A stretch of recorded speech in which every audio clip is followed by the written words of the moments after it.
And welcome back, everyone. Welcome back to the semi-finals of the Sparkling Tuna Cup number 132.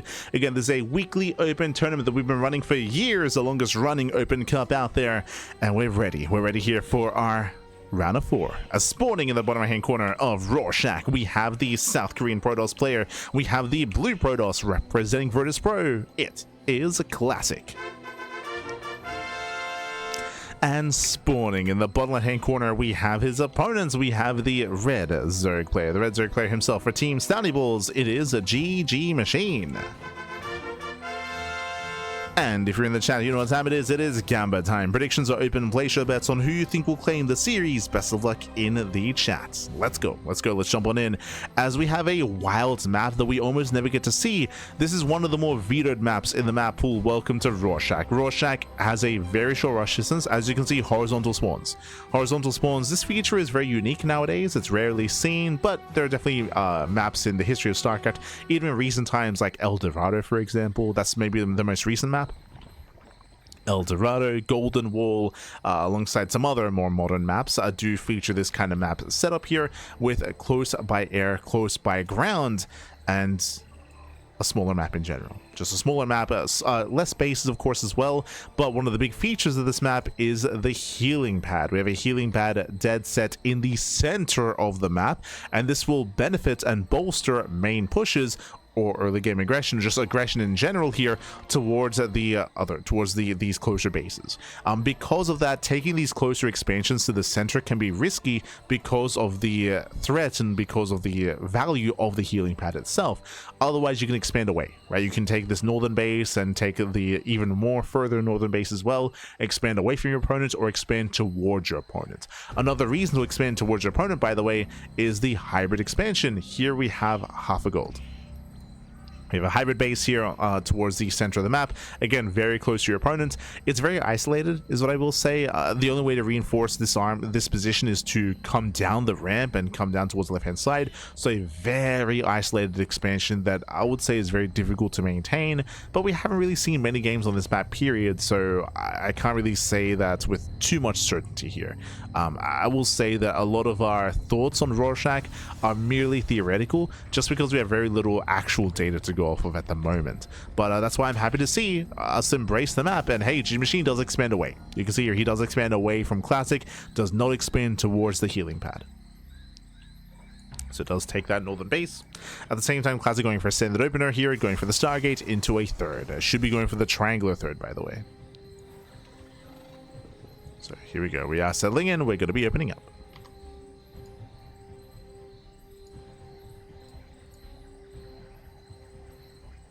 Catching on the raccoon map. Am I missing something? So you can maybe kind of see like the color shading, I guess, color scheme. Maybe. Yeah. For now, though, we have our initial Oracle moving out. Oracle does move out across the map. We have a second Oracle behind this. Of course, the initial Overlord does confirm the Stargate and Oracle opener, which is very standard. And it's going to be up to GgMaChine to keep up with the Adepts and to keep up with the Oracle. As we do catch a drone. Ooh, quick Evo Chamber. Very quick. Very nice. Evo Chamber morphs in. Saves the drone. Oracle does get zoned away there. So no major damage yet. It does not get a drone. Do we let it finish? I mean, we can just go straight into +1 melee, I suppose. I guess. Yeah, sure. Gotta let it finish. Meanwhile, now up to 2 Oracles. We now one-shot workers. A third Oracle's on the way. We do have a standard timing here with the Twilight Council and Forge, looking like +1 and Blink. Standard follow-up out of Classic. I say standard in comparison to the third base timing. If it was earlier, then we can theorize Glaive Adepts or Charge. Lings, they do get us around to the pylon. Nice pick of the pylon will go down. Ooh. Yeah, pylon does fall. At the same time, Oracles, they commit. Ooh, no spore. Yeah, there's no spore in position. 7 drones go down the Queens. They were not quite able to keep up, and that is some critical damage early on. Ay, ay, ay. We expect 2-3 kills, not 7. And both Oracles get away. All the Oracles do get away. We have a third Oracle getting ready to move in as well.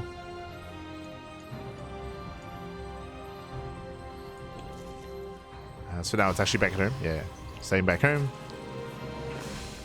Oracle does check the main, confirming the Eva Chamber, confirming +1 melee. Now, seeing the Eva Chamber this early on confirms that it's going to be a Ling Hydra-based composition, and we're going for charge. I do love this as a reaction to scouting across the map, as of course we did see the Eva Chamber thrown down earlier, if you recall, and this build that GgMaChine is going for is weaker against Charger Archon Storm. The reasoning for this is because we don't have roaches, right? With this kind of style that our Zerg player is going for, there's going to be no roach warren, and there's a very low chance that we get a Bailey nest. If there's no nest, if there's no roach warren, if it's purely Ling Hydra, it's all things light, and it just crumbles before storm. So I'm very concerned for GgMaChine, as its storm timing is on the horizon. Zelto confirmed, okay, so now he knows. You would never see Zealous this early on unless it's going to be Charge or Archon, so GgMaChine is now aware of what's going on. He's aware of the composition, and we should be seeing a defensive Baneling nest. If we commit to pure Ling Hydra, it's going to be very greedy, very risky here from the Zerg. It's going to be very risky. Oh, nice zoning. The Oracle barely gets away, but that's a lot of hull damage. A lot of hull damage in the Oracle. Storm has begun. Again, that's going to be the big power spike for Classic. Is that storm timing? We're going to be following this up with the Archon drop. Yeah, Archons are moving out. Overseer confirms the Temple Archives, but we already just with the Archons. And the fourth base was taken in the center here, so Classic, he can push in towards the fourth, and he does have a backup location where he can heal up, potentially. Now there does commit. Hydras are amassing. He wants the Hydras. Yeah, he wants them. And remember, there are no Banelings. We spoke about this earlier. Without Banelings, it's going to be a tough hold here for GgMaChine. Going for another massive warp in, and we just commit. Yeah, we commit. We collapse on top of the Hydras. Hydras are going down. And catching at 1, 2, 3, 4, 5 Hydras. Massive big ups here. Queens are tanking, though. Yeah, Queens are tanking well. One of the Archons does fall, and GgMaChine holds. Whew, it's a very messy hold though. And we just warp in. Yeah, we just go for the warp in, and never mind, because the continued warp ins here, Classic, he has done it. He has broken GgMaChine. Breaks through the Queens, breaks through the Lings, gets over the Hydras. The Hydras, they do focus on the Archon at least. Boys are being pulled in a desperation defense here from GgMaChine. He will be able to zone back that Prism. Again, GgMaChine, technically he does hold, but heavy losses for the Zerg. 13 drone kills and every Queen. And how many Hydras? 14. Oh my god. 5 Queens, 14 Hydras. Again, heavy losses there for GgMaChine. And behind this Classic just gets a fourth. He just gets a fourth base. Warping into defensively. Reinforcements. GgMaChine is hurting. He may have survived, but again, is still struggling to recover. Still has not stabilized. GgMaChine needs time. What I'm concerned about here is the storm timing. Remember, that assault, everything that we just saw was without even Storm factoring in. Now we have Storm. Classic has got Storm, he's got his High Templar. Gonna be reinforced with more Zealots. Does reinforce. And GgMaChine, he's still on the back foot. He's on the back foot. So you can see here he's undersaturated. After losing all those workers earlier, he's been unable to re-drone. And interest. Oh, as things say, in got Hero. Hero, as things they do flood into the main base, they flood into natural. Nice run by here. How many probes? 2 so far. We need more than this. Nice target firing, getting up to 5 probe kills, almost 6. Yeah, 6 probes. This is some damage. And GgMaChine is all in. He's all in. We have confirmation. He's not droning. He has not droned in quite some time. The observer sees lack of saturation, by the way. Classic is aware. And we'll see if he can keep up. Yeah, storms are coming in. Oh my god. Yeah, brutal first storm, brutal second storm as well. Storms are connecting at the same time. Lings, they bust into the mineral line. Nice run by once again here by GgMaChine. The run bys are good, but what about the main fight? Oof, as he does take another storm to the face, and there's still, what, 5 storms left? That's still a lot of storms. As Hydras are being bullied back. 21 probe kills again. Very nice run, very nice harassing damage here. But what about the main army? What about the main army is, oh, we have two across the map. All the oracles get thrown away. Messy play here by Classic. Very messy. But it may not matter. Like, at this point, he may not even care. As we're warping in whatever we can. Classic breaks the expansion. The mothership is on the way.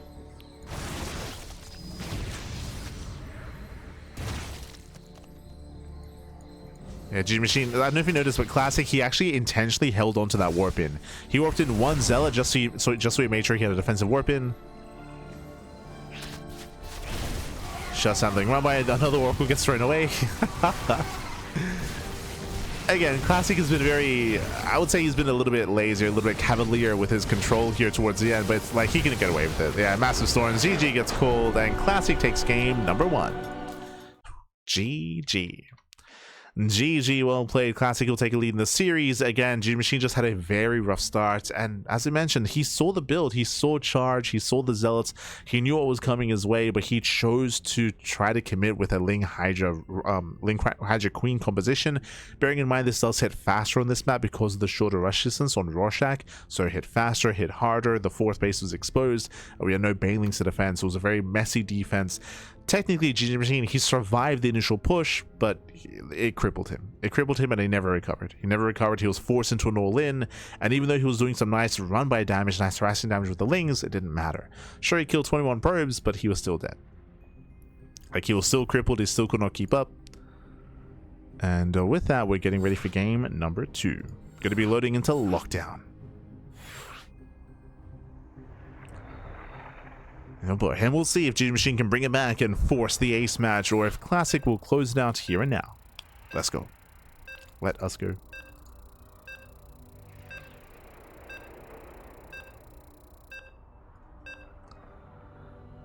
Just catching up. Just catching up with the chance. Bearing in mind that, again, if you're a fan of Björn or some Terran, which we haven't cast in quite some time, that'll be after the series. We got you. As spawning in the bottom left hand corner of Lockdown, we have the South Korean Protoss player. We have the blue Protoss representing Virtus Pro, leading the series 1-0. It is Classic. And spawning in the top right hand corner, we have his opponents. We have the red Zerg player. We have the red Zerg player himself representing Stony Balls. It is GgMaChine.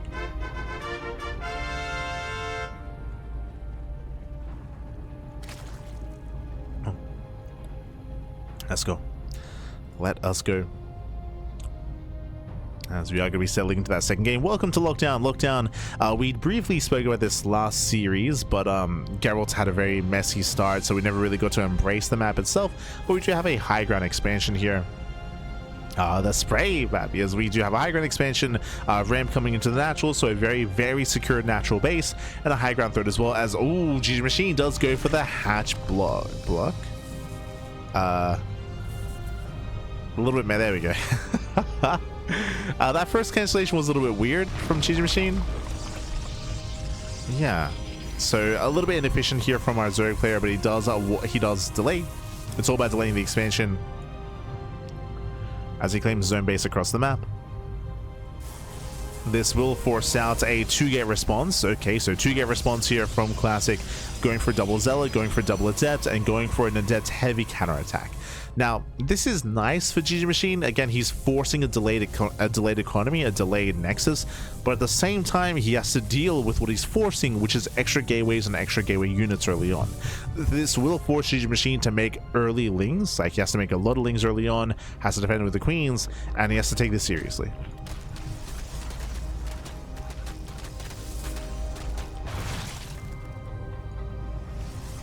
Oh, as Classic even cancels the Zealot, gets a refund. There we go, going up to 2, then up to 4 Adepts. It's going to be a lot of Adept aggression.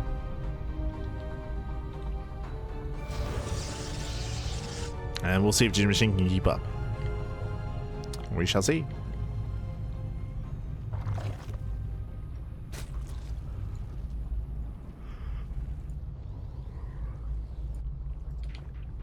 So here we go. Here come the first 2. As I mentioned, here come the 3rd and 4th Adept as well. And we can even go up to 6.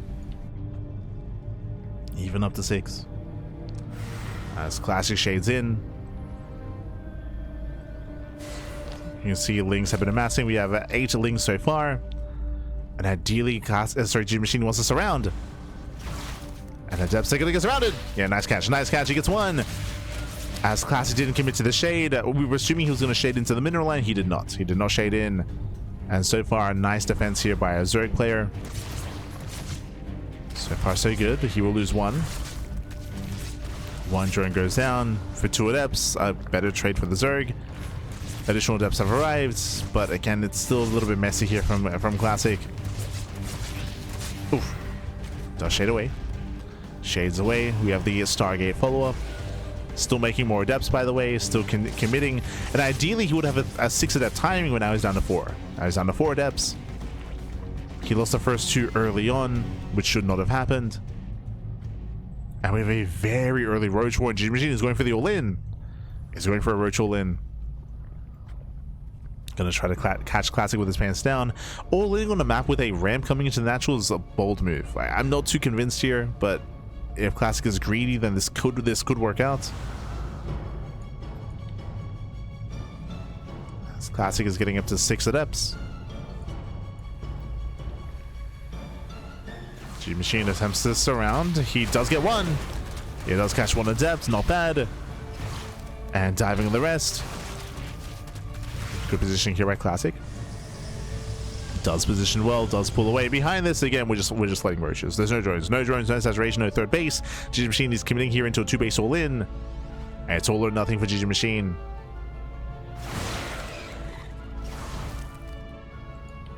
As GgMaChine, he has no economy. Either he kills Classic or he dies trying.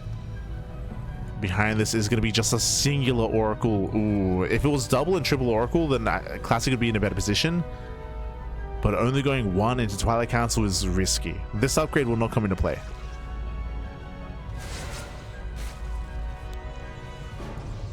And here come the roaches. Yeah, forcing the recall. Does force a recall. Ideally, we make another Oracle or a Void Ray. Again, Roach is pushing up the ramp. It's not going to work. It's not going to happen. Like, I'll be honest. I don't see it working, but as the Oracle does hunt down one of the Roaches. Second Oracle's on the way. Again, this Oracle was delayed because of the Twilight Council, but this natural would never be broken. And Classic just takes a massive lead. He has 41 probes to 28 drones. Like, again, a very low economy for GgMaChine. He was so committed. He was all in, and the all-in failed. The all-in has failed.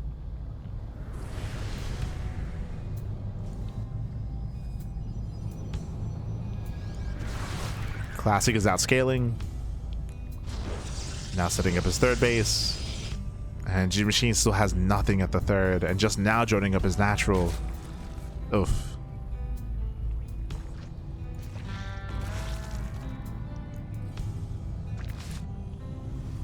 Oh no, the Lings they get caught. They get found out.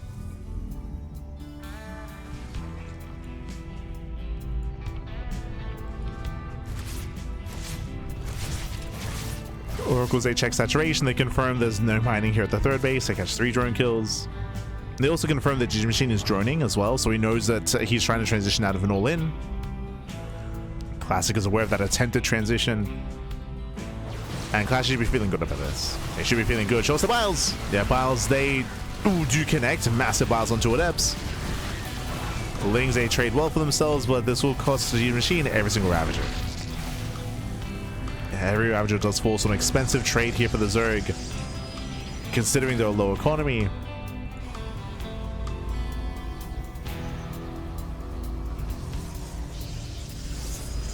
From here we're building up.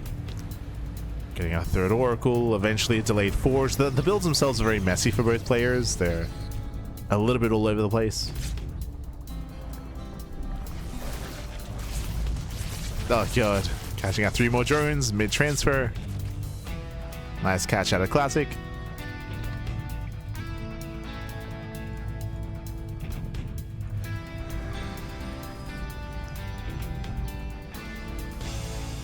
Now, I would say the best that GgMaChine can hope for is that Classic is maybe overly greedy and takes up a little bit too much, and then we can go for a secondary all-in. But the problem here is that GgMaChine is still droning, right? He's still trying to macro out of this, so there is no second all-in. There is no backup timing here for GgMaChine. He's just trying to macro back up from behind. And you can't pull that off. Not at this level of play. Not like this, Pappy. Not like this. As the fourth is denied.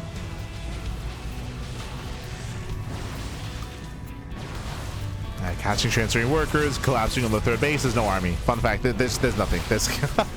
We have a handful of Zerglings here. We have some queens coming to defend as well. Does focus on one of the oracles. There's still 3 oracles left. We dive on the queens, and with that, there's nothing remaining. The boys are being pulled. Desperation out of GgMaChine, and Classic, he snowballs out of control. GG gets called, and Classic will claim the series 2-0, advancing on to the grand finals. GG.